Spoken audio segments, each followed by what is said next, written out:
This is Ryan Elliott for Boxing Social in association with Bitfrit. I'll be joined by trainer Dave Coldwell down here in London. Dave, 2 days out now, here with Jordan Gill. Just spoke to him out there, very confident. Finally, it looks like, after all the bad luck, a European title shot. Just touch that one to make sure. No, 2 days out, he feels really good. He's looking really well. Done the weight again, fantastic. Works with Scott Robinson.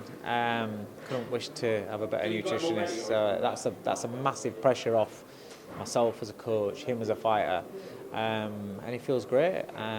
Woke up this morning, asked him how he felt when I messaged him. He's feeling great, really is looking forward to it now. It's like sometimes fight weeks, when they've got press conferences and travelling and things like that, sometimes when they're a little bit tight weight, you see they're a little bit lethargic in the movements and things like that. He's fine, he's really well. So a couple of days to go now. It would have been very easy for him to become incredibly disheartened with the run of luck he's had in the build-up to actually having this fight. How has he been throughout that sort of 18-month span, though? He's always remained quite optimistic. It's been difficult, obviously. Yeah, when things that are bad happen to you or you have setbacks, then in that moment in time, quite crushing, and obviously emotions take over, frustrations take over, and you have a day or so where you just feel as though, what am I doing this for? What am I sacrificing everything for? But you can't afford to dwell on that, and you can't afford to let it engulf you.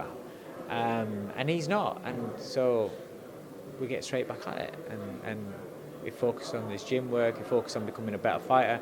Each setback means that he's got an opportunity to become better by the time the fight comes round. So that's the way that he's approached it. And I can't fault him. Such a professional attitude, and just a great attitude all around as a person. So I'm really proud of him on that respect. But we can't control certain things that happen to us. All we can do is control how we react to him, and I couldn't ask any more from him. In terms of Karim Gurfi, he looks a much happier man at featherweight. Very confident today. He was smiling. Yeah, what are you expecting from him on Sunday? Like you said, he's happier because he's not killing himself to make the weight. He showed in the Gargo fight. Gargo's an established European champion. He showed in that fight how much he's still got left at the correct weight and fully fueled and feeling good about himself. It's a difficult fight. It's a real European title fight. It's like your old school European title fights, and that's what made the belt so prestigious in the first place.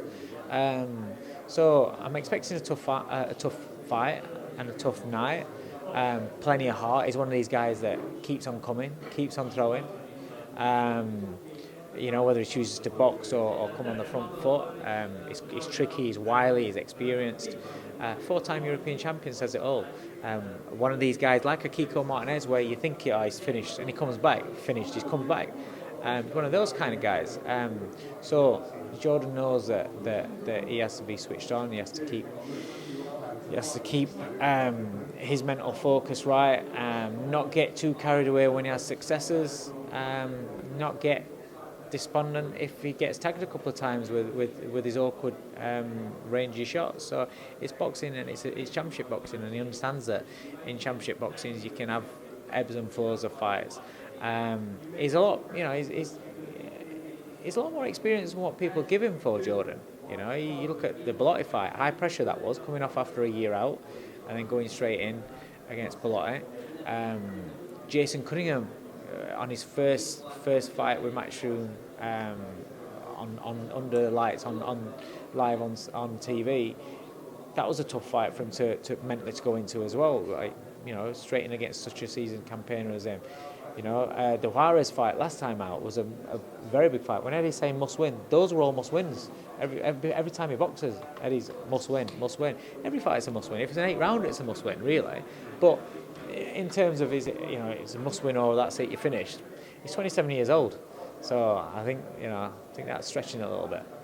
I was just going to ask you about that. Something I spoke to Jordan about. Eddie was comparing this to Jacob's Rider and saying it could be winner stays on. A little bit dramatic. I don't think Eddie knows how old Jordan is. You look at the featherweight division, and you look at them. They're all like in the 30s. The guys that are top, Kid Gallard, Lee Wood. They're all all Kiko. They're all in the 30s. Jordan's 27 years old. So, when Lee Wood was beaten in the Golden Contract by Jazza, he got back in gym, learnt some more, and came back and become British champion, and now he's world champion. There's so many examples out there. He's got fellas that are sat in front of him at the desk where he said going into fights it's a must win, and they've got beat, and then they come back and they get another title, or they come back and they get another opportunity. Jordan's 27, so it's not a must win, but it's a want to win. We want to win. We're here to win. That's what boxing's about. But in terms of you're finished and everything, that's Eddie's choice. If you get beat and Eddie decides that he don't want to promote anymore, then fair enough. But that's finished in terms of him, but it's not finished in terms of boxing. Bit of a double whammy if he wins this weekend. Not only will he be European champion, but there's a lot of belts circulating. I know him and Lee Wood have said they would never fight each other. There's got to be a bit of an added bonus knowing that a world title shot wouldn't be too far away. Yeah, definitely. I mean, it's you've got Kiko and Warrington, but you've got all these other fights, and everyone talks about them. Listen, this is like when Bellew boxed Masterneck for me. It's a real fight. It's such an important fight. It's a prestigious European title in a real fight where there is a lot riding on it, and there is a lot of pressure on it. It's not the be all and end all, but it's the same thing. If you get beat at this stage, you're taking a couple of steps back, and it's in that grind trying to get back to where he was again. So it is very important to go out there and do the business, but it means a lot to Jordan. He's actually chased his title for more than a couple of years, pre-pandemic, pre-Tinoco. That was the route that we wanted to go. We wanted to get the European title back then. He's always wanted to be European champion. So it's very, very important. It means a lot to him. So, it's all about Sunday. We're not even thinking about what comes next, to be honest. After he becomes European champion, then we'll talk about what comes next. But I just want him to go out there and just be Jordan Gill, how I see consistently. I want people to see what I see. You look at his Bellotti fight, you look at the Juarez fight, put on two absolute masterful performances, So in terms of things like that, he's in great form, and he's doing it consistently, because what he's doing in the gym, he's doing it in the fights. So all he's got to do now is go in there and do the same thing against Guerfe, and we've got a happy night. Just a couple of the topics away from Jordan Gill this weekend. I know you were at Calmbrook. Atmosphere looked incredible. I have to say I wasn't there though. Reflections on the fight, and do you want to see both guys hang it up now? Oh yeah, I'd love to see them both hang it up. I enjoyed it. It was brilliant. Atmosphere was unbelievable. Anticipation was unbelievable, because I've been around that for years. I'm obviously from Sheffield, and growing up, being in the Ingle gym first, seeing Kel come through. Kel ended up being been chasing Calm for quite a long time, and I've kind of like seen it all. So to see the culmination of that, but Kel getting the win as well, that was nice. That was nice, because I know what it meant to him. But yeah, I don't think he'll have a night ever as big as that, as great as that, and means as much as that to himself personally as that night. So what's the reason to carry on? When you've earned a few million, what's the reason to carry on? There isn't one really, because he'll not be motivated to train and to dedicate himself to a fight like that again. And then that leaves you with the chance of getting beat by somebody who's trying to get your name, and that spoils the end of your career really. So I'd like him to retire. And Amir Khan, I think, has had a fantastic career, been a great advert for British boxing. Both as an amateur and a pro, which takes some doing, and also with him, I'd like him to pack up. I think he will pack up, but I think it's a perfect fight from both to kind of like close the doors on their actual fighting careers. And last one from me, Dave. Fury-Whyte has now signed. We're expecting Fury-Whyte to land on April 23rd.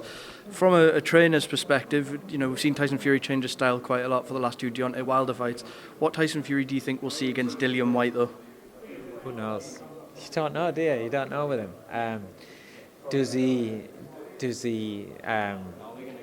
want to do something a little bit different, and just, if he believes that Dillian's so far below him, does he come out as southpaw and think, right, okay, I'm going to bash you up as a southpaw, and then you're going to say, and then what? I mean, that'd be one. Will he do the second Wilder fight and I think that's, for me, that's his best performance of his career, the second Wilder fight, because the third Wilder fight was just, although it was absolutely brilliant to watch, technically it's one of the worst he was. But he just wanted to go in there and have a tear at him. You don't know what mood he's in. So kind of like preparing for it, you have to prepare for so many different dimensions, because you've got to get a southpaw sparring in as well, in case he goes southpaw. You know, you've got to have a guy that's going to stand there and have it with you. And you've got to have a guy that's going to be basically looking to negate you and nullify you and pick points. So you don't know. So he's very difficult to prepare for in them terms. All right, Dave, thank you for, as always, speaking to Boxing Social. Good luck on Sunday night, and we'll catch you soon.